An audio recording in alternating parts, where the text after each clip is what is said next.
नमः तेभ्यः।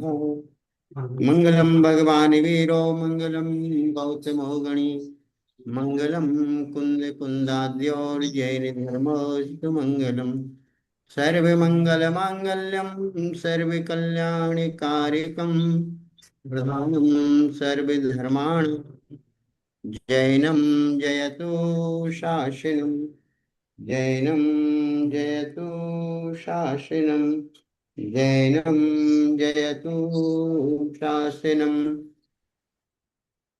श्रेयाश्रयामंगल के लिषद में नरेंद्र देवेंद्र नतांग्रि पद में सर्वज्ञ सर्वातिशय प्रधानी चिरंजय ज्ञान कला निधानी। देवादिदेव एक हजार आठ श्री आदिनाथ भगवान की। देवादिदेव एक हजार आठ भगवान महावीर स्वामी की। परम पूज्य आचार्य श्री विद्यासागर जी महाराज की। परम पूज्य नवाचार्य श्री समय सागर जी महाराज की। परम पूज्य गुरुवर शरण सागर जी महाराज की। ढाई द्वीप संबंधी 3 करोड़ मुनिराजों की। अहिंसा में जैन धर्म की।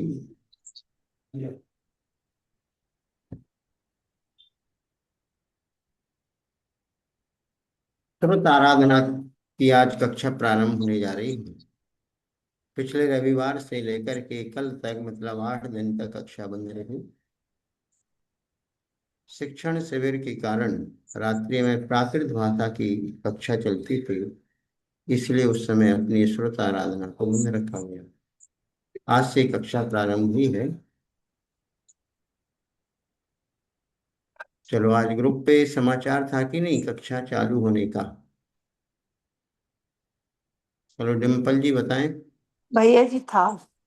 हाँ, वंदना भैया जी, भैया जी आया था मैसेज। मैसेज करवा दिया था हमने, फिर भी जी भैया। बात व्यवस्थित हो पाएगी। चलो डिम्पल जी आप सुनाए रत्नाकर पंचविंशति का के कुछ 1 2 श्लोक सुनाए। जी भैया जी, वंदना भैया। भैया जी पहला दूसरा सुना रहे हैं। धर्म निरपेक्ष श्रेया श्रेया मंगल केली सद्म नरेंद्र देवेंद्र नताग्नि पद्म सर्वज्ञ सर्वातिशय प्रधान चिरंजय ज्ञान कला निधान जगत त्रयाधार कृपावतारम दुर्वार संसार विकार वैद्यम श्रीभीतिराग त्वयि मुग्ध भावात् विज्ञ प्रभो विज्ञापयामि किंचित किं बाल लीला कलितो न बाला पित्रो पुरो जलपति निर्विकल्पः तथा यथार्थं कथयामि नाथं निजाशयं सानुशयस्तवाग्रे। वंदना भैया जी। ठीक है। रत्नाकर पंचविंशति का 216 पेज का। चलो मीना जी बोले चौथे नंबर से।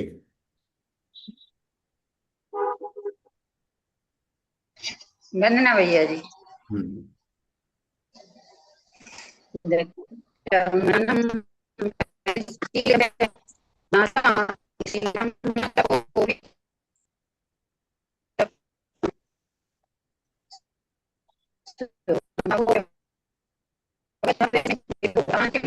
डिस्टर्ब हो रहा है आपका स्पीकर, डिस्टर्ब हो रहा है, आवाज नहीं आ रही है।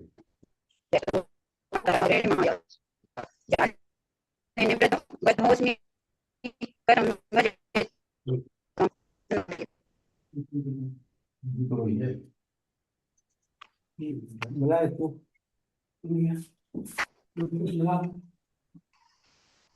रत्नाकर पंचविंशति का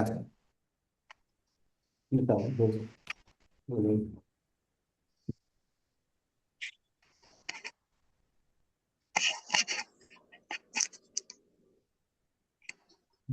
नहीं तो थोड़ा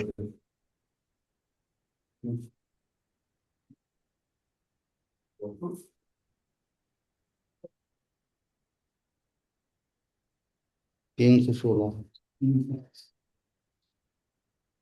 चलो सुनीता जी संगे ही आप सुनाएंगे। तीसरे से ही बोल रहे हैं। हाँ, चौथे से। किंबाल लीला कलितो न कलितो न बाला पित्रो पुरो जलपति निर्विकल्पा तथा यथार्थं यत् कथयामि नाथ निजाशयं सानु बसत्तवाग्रे दत्तं नदान सानुशयस्तवा, सुनो सही, सानुशयस्तवाग्रे। सानुशयस्तवाग्रे दत्तं न दानं परिशीलितं च न शालिशीलं न तपो तपो विदत्तं शुभो न भाव्यो भवद्भवेस्मिन् विभो मया भ्रामहो मुधै मुधैर्य। ठीक है, बस। वंदना भैया जी। चलो पांचवा छठवां वर्षा जी बोले। वंदना भैया जी। हम्म, दग्धो दिना क्रोधमयेन दष्टो दुष्टेन लोभाके महोगरेण ग्रस्तो मदाग्रहग्रहेण माया जालेन बद्धोऽसि कथं भजे त्वाम् कृतं मया मोत्रहितं न चेह लोकेऽपि लोकेश सुखं न भूत् अस्मा अस्मादृशां केवलमेव जन्म जनेश यज्ञे भव पूर्णाय। वंदना भैया जी। बहुत बढ़िया। सातवां आठवां दो श्लोक दीप्ति जी बोले। सप्तम अष्टम ये दो श्लोक दीप्ति जी पढ़ करके सुनाइए।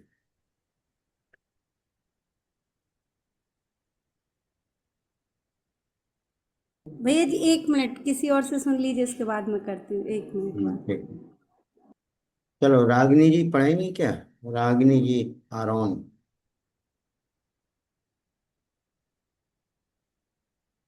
वंदना भैया जी। 8वां 9वां भैया जी? सातवां आठवां। जी भैया जी। मन्ये मनो यत् मनोज्ञवृत्तं त्वदास्य पीयूषमयूखिलाभात् दुतं महानन्दिरसं कठोरम् अस्मादृशां देवि तदश्मनोऽपि त्वत्ता सुदुष्प्राप्यमिदं मयाप्तं रत्नत्रयं भूरिभव भ्रमेण प्रमादिनिद्रा वशतो गतं तत् तस्याग्रतो नायकिपोत्करोमि। वंदना भैया जी। 9 10। अब सुनाओ भैया जी। सुनाओ। वैराग्यरंग परवंचनाय धर्मोपदेशो जनरंजनाय वादाय विद्याय धैर्यं च मे भूत् कियद्ब्रुवे हास्यकरं स्वमीश परापवादेन मुखं सदोषं नेत्रं परस्त्रीजनवीक्षणेन चेता परापाय विचिन्तनेन कृतं भविष्यामि कथं विभोहम्। वंदना भैया जी। चलो 11 12 दीप्ति जी कोठिया बोलेंगी।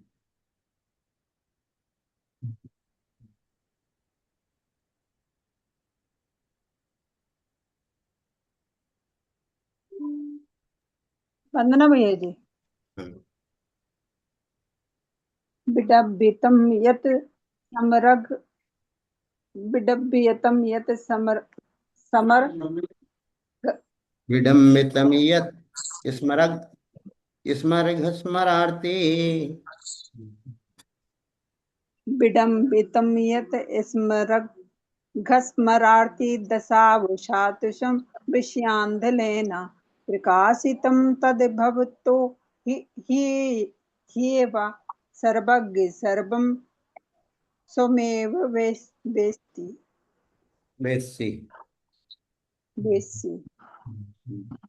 दस्तो निमन्त्रे परमेष्टि मन्त्रा कुशास्त्रिवाक्यैर् निहितागमोक्ति कर्तुं वृथा कर्म कुदेवी संगात् अवाञ्छहीनात् मतिभ्रमो में। वंदना भैया जी। बहुत बढ़िया। तो मीना जी अपन ने कहाँ तक कर लिए थे श्लोक?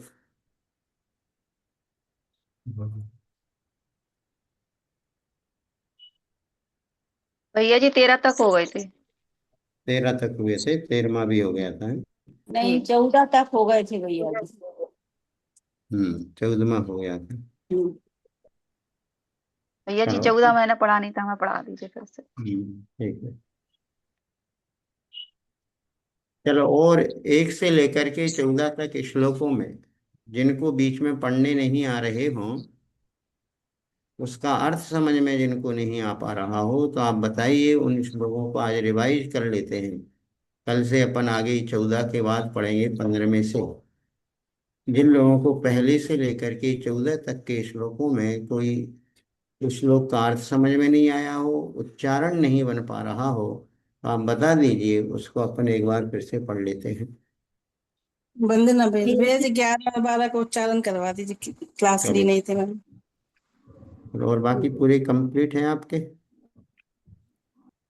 भैया जी 11 से नहीं है, 11 के बाद से नहीं है। चलो ठीक है। दीप्ति जी, आपके कहाँ से छूटे हैं? भैया जी 8, 9, 10 और 11 छूटे थे मेरे। चलो ठीक है, 8 से लेते हैं अपन।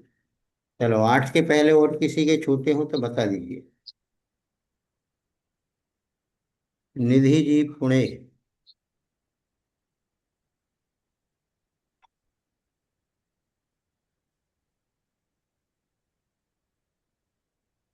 हाँ, निधि बहन, आपके कहाँ से छूटे हैं?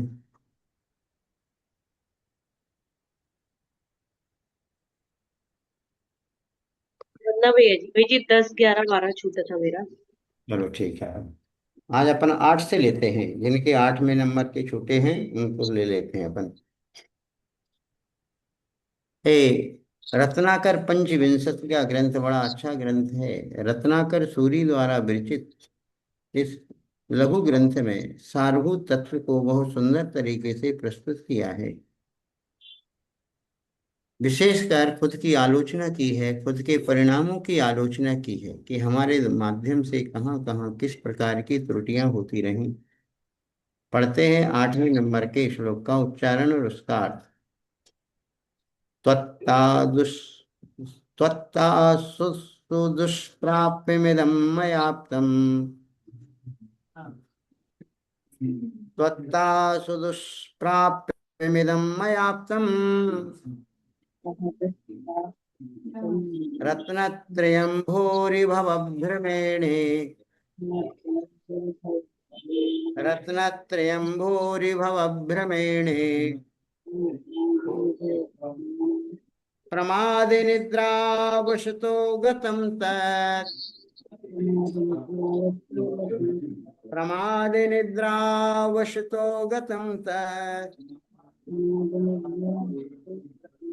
कस्याग्रतो नायक पूत करोमि कस्याग्रतो नायक पूत करोमि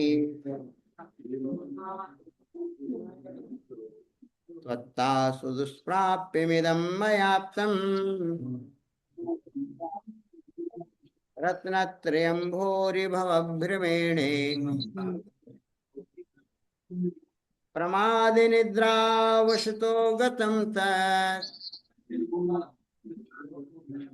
कस्याग्रतो नायक पूत करोमि। चलो डिम्पल जी, पढ़ करके सुनाओ 8वें नंबर। तत्ता सुदस्प्राप्यमिदं मयाप्तं रत्नत्रयं भूरिभवभ्रमेण प्रमादनिद्रावसतो गतं तत् कस्याग्रतो नायकपूत करोमि। वंदना भैया। देखिए, इसका पहले अपन संधि विच्छेद करेंगे, फिर इसका शब्दार्थ और भावार्थ समझेंगे। त्वत्ता यानी आप से, सुदुष्प्राप्यम इदम, सु और दुष् दो उपसर्ग लगे हैं यहाँ पर। प्राप्य का अर्थ होता है प्राप्त करना, दुष्प्राप्य यानी कठिनाई से प्राप्त करना, और सुदुष्प्राप्य का अर्थ है अत्यंत कठिनाई से प्राप्त करने योग्य। रत्नत्रयम, ये जो रत्नत्रय है, मया अर्थात मेरे द्वारा, आपता माने प्राप्त किया गया। नायक आया है शब्द 4थे चरण में, नायक है स्वामी। मया अर्थात मेरे द्वारा, सो दुष्प्राप्य यानी बड़ी कठिनाई से प्राप्त होने वाला। इदम रत्नत्रयम, ये रत्नत्रय है। त्वत्ता आपसे, आपता माने प्राप्त किया। बतला रहा है भक्त भगवान के सामने प्रार्थना कर रहा है कि हे भगवान, अत्यंत कठिनाई से प्राप्त करने योग्य जो रत्नत्रय है वह मैंने आपके उपदेश को सुन करके मैंने प्राप्त किया। किंतु मेरी कमी क्या रही, तो उसको ही बतलाया जा रहा है। ततनिवह रत्नत्रय, भूरि भव भ्रमेण, बहुत संसार में भटकने से, तथा प्रमाद निद्रा वशता, और प्रमाद और निद्रा के वशीभूत होकर के गतम अर्थात नष्ट हो गया।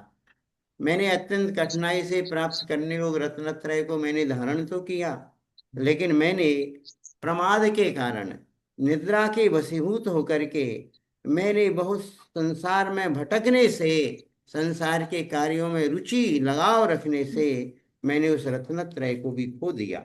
मेरा रत्नत्रय छूट गया। अब मैं कस अग्रता पूत करूँगी, उस रत्नत्रय की प्राप्ति की भावना मैं किसके सामने करूं। हे भगवान, मैं बड़ा पश्चाताप कर रहा हूं कि अत्यंत कठिनाई से प्राप्त करने योग्य जो रत्नत्रय था, वो मैंने आपका उपदेश सुन करके धारण किया, प्राप्त किया, किंतु मैंने संसार में परिभ्रमण के कारण और प्रमाद और निद्रा के वशीभूत होकर के मैंने उस रत्नत्रय को खो दिया है। ये मैंने बहुत बड़ा अपराध किया है। इस बात की पुकार मैं किसके सामने करूं, अब मुझे कुछ समझ में नहीं आता। ऐसा यहाँ पर बतलाया। अब 9 नंबर का श्लोक चलता है। वैराग्य रंगा परवंचनाए, वैराग्य रंगा परवंचनाए, धर्मोपदेशो जनरंजनाय, धर्मोपदेशो जनरंजनाय, वादाय विद्याध्ययनं च मे भूत्, वादाय विद्याध्ययनं च मे भूत्, कियद्ब्रुवे हास्यकरं स्वमीसे, कियद्ब्रुवे हास्यकरं स्वमीसे। 316। वैराग्य रंगा परवंचनाय, धर्मोपदेशो जनरंजनाय, वादाय विद्याध्ययनं च मे भूत्, कियद्ब्रुवे हास्यकरं स्वमीसे। 9 नंबर का श्लोक निधि जी पढ़ करके सुनाओ। वैराग्यरंगा परवंचनाय, धर्मोपदेशो जनरंजनाय, वादाय विद्याधरम च मे भूत्, कियद्ब्रुवे हास्यकरं स्वमीशं। वंदना भैया जी।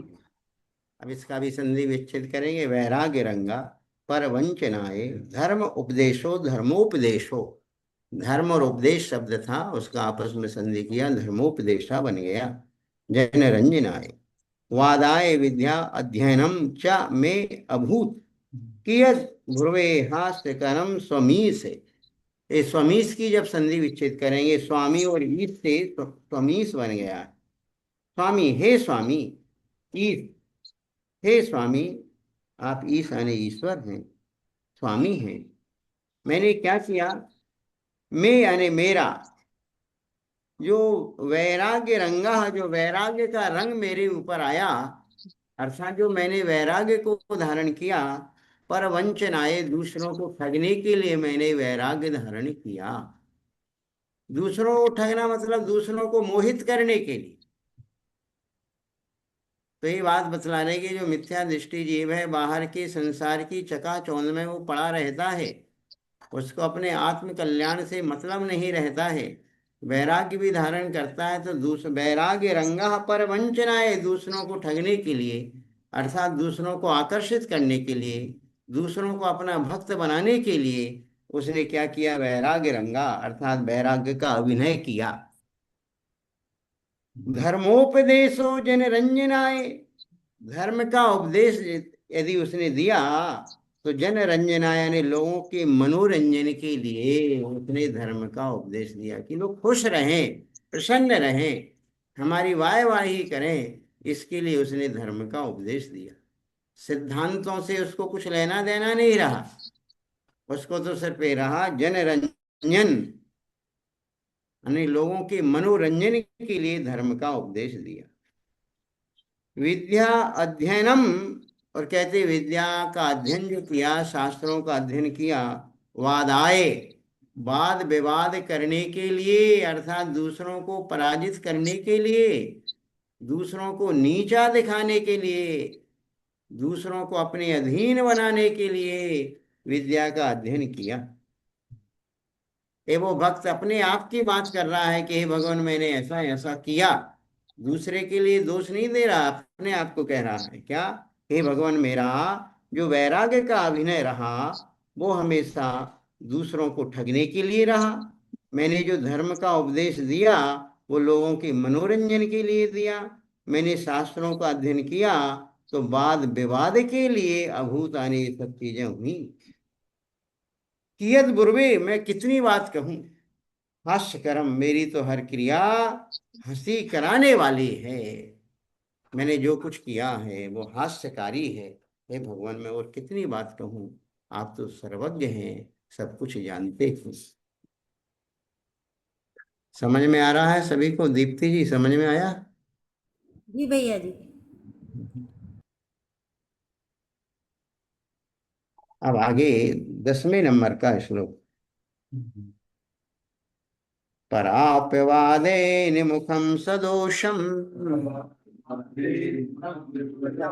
पराप्यवादे मुखम सदोषम, नेत्रम परस्त्रे जनवीक्षणेन, नेत्रम परस्त्रे जनवीक्षणेन, चेता परापाय विचिन्तनेन, चेता परापाय विचिन्तनेन, कृतं भविष्यामि कथं विभोहम्, कृतं भविष्यामि कथं विभोहम्। एक साथ पढ़ेंगे। पराप्यवादे मुखम सदोषम, नेत्रम परस्त्रे जनवीक्षणेन, चेता परापाय विचिन्तनेन, कृतं भविष्यामि कथं विभोहम्।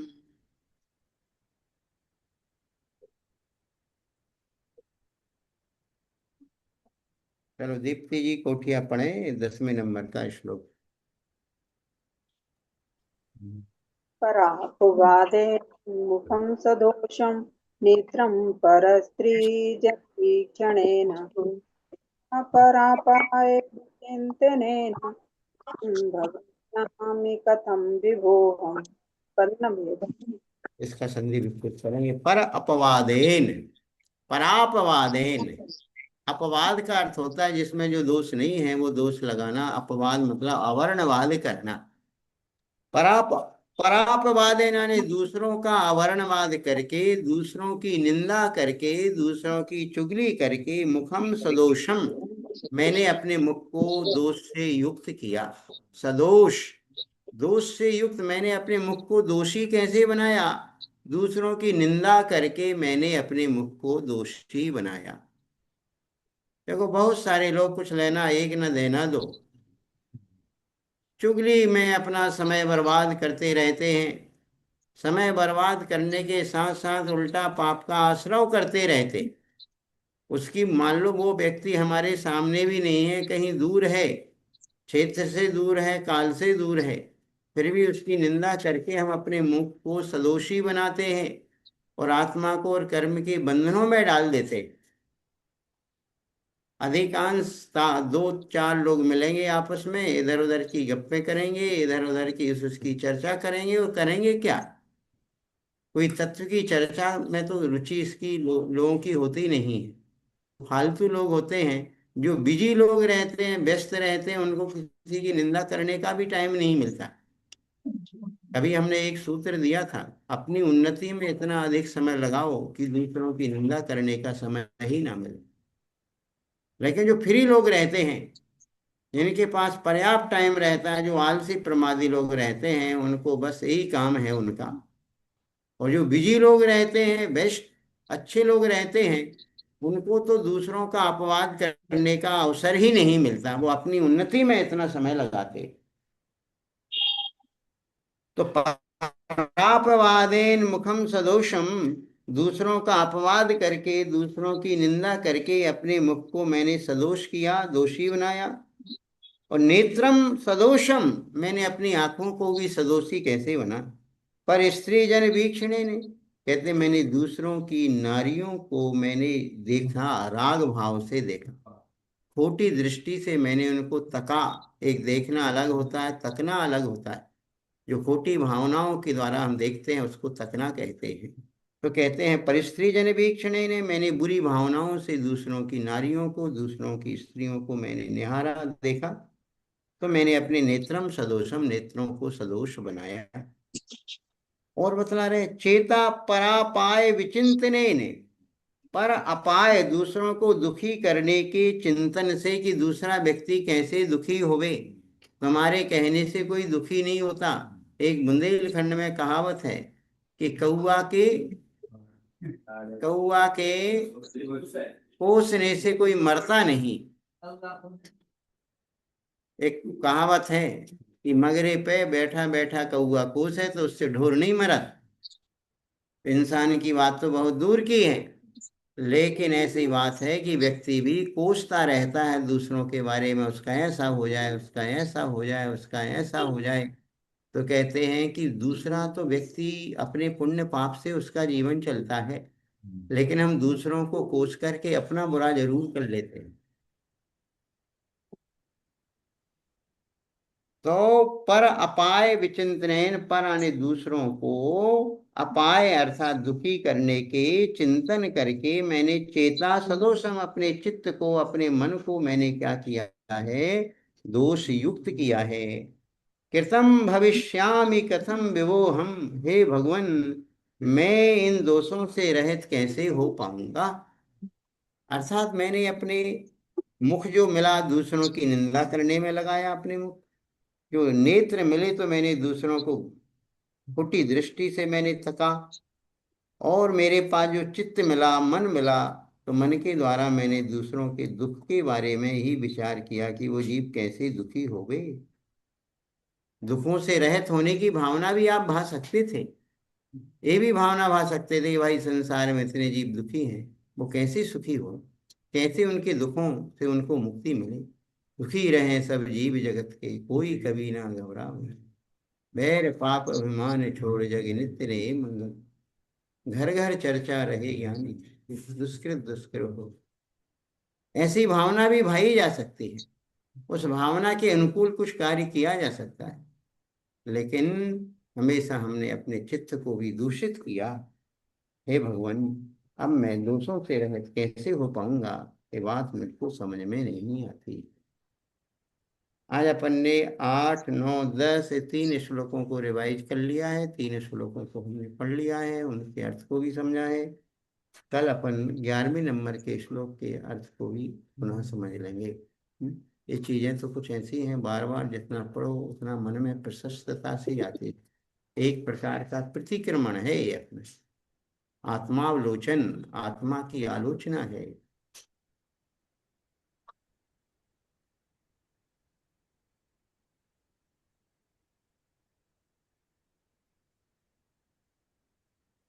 किसी को कुछ पूछना करना हो तो पूछ लीजिए, अभी 2-3 मिनट का समय अभी शेष है।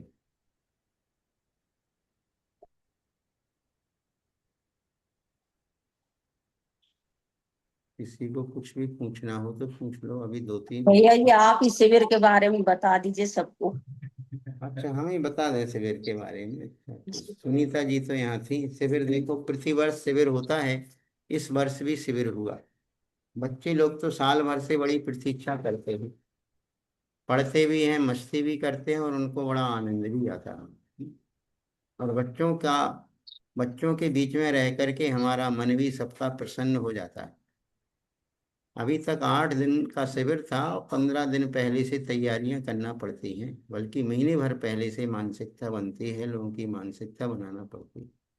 और बच्चे भी बिल्कुल पहले से तैयार रहते हैं कि कब शिविर लगेगा, कब शिविर लगेगा, बिल्कुल तैयार बैठे रहते हैं। बहुत सारे बच्चे तो मई का फर्स्ट वीक और सेकंड वीक तक कहीं बाहर नहीं जाते। उनको लगता है कि कब भैया जी की शिविर की तारीख आए और वो इस शिविर में सम्मिलित हो गए।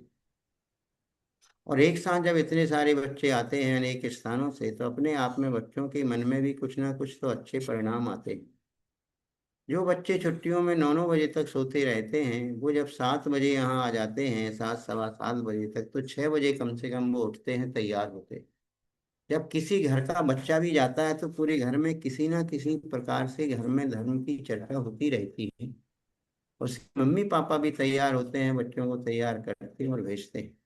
कुछ बच्चे जो नाना नानी के यहाँ आते हैं, उनके अंदर भी बड़ी अभिलाषा रहती है। यदि बड़ी दीदी जा रही है तो छोटा भाई भी कहेगा मुझे भी जाना है, मुझे भी जाना है। भले वो वहां जाकर के बस वही कहेंगे पानी पियाए, नाश्ता कराएं, बाहर घुमाएं, ये वो तो उनका ही चलता रहता। उस वजह से इस बार हमने 8 वर्ष से छोटे बच्चों को प्रवेश नहीं दिया था, 8 वर्ष से ऊपर वाले बच्चों को प्रवेश दिया। और उस शिविर की उपलब्धि है रही, छोटे छोटे बच्चों ने, जो 8-8 साल के बच्चे थे, उन्होंने तत्वार सूत्र का पहला अध्याय तो कई बच्चों ने कंठस्थ कर लिया। 33 सूत्र उन्होंने सुना दिए। पूजन करते थे, तत्वार सूत्र पढ़ते थे, और उन्होंने 33 सूत्र तक याद करके सुना दिए। कुछ बच्चों ने अभी पूरे नहीं सुनाए हैं, तो किसी ने 20 सुना दिए, किसी ने 25 सुना दिए, लेकिन पहला अध्याय लोगों को पढ़ना जरूर आया। हमने उन सब बच्चों से कहा है कि आप लोग तत्वार सूत्र का पहला अध्याय तो जल्दी से जल्दी कंप्लीट कर लें। बच्चों के उच्चारण भी बड़े शुद्ध होते हैं, और बच्चे पूजा पाठ जब पूरे करते थे, एक साथ मिल करके सब बच्चे नाश्ता करते थे। घर में तो बच्चों को जो भी अच्छे से अच्छा बना करके खिलाया जाता है, फिर भी खाते नहीं हैं। यहाँ सामूहिक में सब बच्चों को एक सा नाश्ता रहता, सब बच्चे सब कुछ खाते। और उनसे पूछते हैं कि भाई कल आप क्या खाओगे, तो सब बच्चों के मन में यही आता है, जो आप बनवाओगे हम वो। बच्चे जूठा भी नहीं छोड़ते हैं, नीचे गिराते भी नहीं हैं, और सब एक साथ मिल बैठ करके खाते हैं। तो इससे बच्चों को बहुत सारे अनुशासन की बातें भी उनके जीवन में आती है। एक साथ आना, एक साथ बनना, बच्चों को अनेक दोस्त भी मिल जाते हैं, अनेक लोगों से उनका परिचय हो जाता है। तो ये शिविर हर प्रकार से बड़े सफल और सार्थक शिविर हुआ करते हैं। तो ये तो सुनीता जी संगे खुद बताएं, वो भी आती थी। और उनकी नातिन जो पूना से आई थी, शब्दिता, अभी शायद रुकी हुई है, और ध्वनित, वो उनको भी लेकर के आते थे। और बच्चे बड़े बड़े महानगरों में ये सब चीज़ें संभव नहीं हो पाती हैं, जो अपने छोटे कस्बों में, छोटे शहरों में हो जाती हैं। तो इसकी चर्चा भी सर्वत्र होती है। सुनीता जी खुद बता दें, 1 मिनट का समय विशेष है, हाँ, बाकी बतवा। सबको जय जिनेन्द्र। शिविर काफी शिक्षाप्रद रहता है और बच्चों को सही में इंतजार रहता है इस शिविर का। अब मेरी नातिन तो 2 साल से अटेंड कर रही है, उसको इतना अच्छा लगता है और उसने बहुत कुछ सीख लिया इस शिविर के माध्यम से, और बच्चों के क्लास के माध्यम से उसने बहुत कुछ सीख लिया है। और वो अब दूसरों को बताती है कि ऐसा नहीं करना, भैया जी ने ऐसा करने मना किया है। और तत्वार सूत्र का पहला अध्याय पूरा पढ़ने लगी है दोनों। आरुष ने तो कम समय के लिए ज्वाइन किया, मगर उसने भी पूरा अध्याय पढ़ के सुना रहा है। थोड़ी स्पेलिंग मिस्टेक रहती है, वो तो अब हम लोगों की भी हो जाती है, तो वो अच्छे से तरीके से पढ़ रहे हैं अभी भी। अब उनको कल आपका समापन था, मगर परसों रात में भी उसने पढ़ा कि हो सकता भैया जी हमसे पूछने नहीं लगे, तो उस डर के कारण उन्होंने परसों रात में फिर से हमसे पढ़ाई करवाई कि नानी जी आप पढ़ा दीजिए एक बार, कहीं ऐसा ना हो भैया जी अलग से हमसे पूछ लें। और काफी खुश है, बहुत तारीफ करते हैं, बहुत से बच्चों से दोस्ती हो जाती है। और और बच्चे आपस में एक दूसरे से डिस्कशन करके, जो उनको कुछ आता है वो बताते कि हमने पाठशाला में ये पढ़ा, ये पढ़ा। ये भी बच्चे, इनको तो मौका कम मिल पाता है, बड़ी जगह में है, मगर इसको हफ्ते हफ्ते में 1 दिन वाली क्लास ज्वाइन करवाए थे पुणे में। वो भी काफी दूर है, 8 किलोमीटर जाना पड़ता है शब्दिता को, मगर वो भी जाती थी पुणे में, क्योंकि उसको इंटरेस्ट